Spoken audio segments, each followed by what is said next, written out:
भोजपुरी के power star Pawan Singh का 3 महीने पहले एक गाना आया था, जिस गाने का नाम है धनिया ए जान। उस गाने ने आज इंडिया के अंदर रिकॉर्ड बना के रख दिया है, एक से बड़ा एक रिकॉर्ड बनाया है। 3 महीने के बाद भी पवन सिंह का ये गाना आज पूरे इंडिया में ट्रेंडिंग की बात करें तो ट्रेंडिंग नंबर 13 पे ये गाना 13 नंबर पे ये गाना आज पूरे इंडिया में छा गया है। दोस्तों इस गाने की बात करें तो इस गाने को पवन सिंह और शिल्पी राज ने इस गाने को गाया है।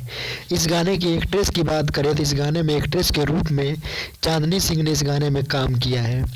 और पवन सिंह का ये गाना ज़बरदस्त गाना 2023 का पहला गाना ऐसा है जो साबित हुआ, जो सभी के दिलों पे, पब्लिक के दिलों पे इस गाने ने राज किया।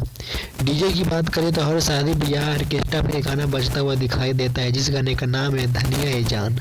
अगर आप सच्चे वाले फ़ैन अगर पवन सिंह का हैं या सच्चे वाले फ़ैन अगर इस गाने का है तो इस वीडियो को एक लाइक और चैनल को सब्सक्राइब जरूर करें, जिससे कि हम एक से बढ़ के एक नोटिफिकेशन आपके पास पहुंचता रहे और हम एक से बढ़ के एक वीडियो आपके लिए लेकर आते रहें। धन्यवाद।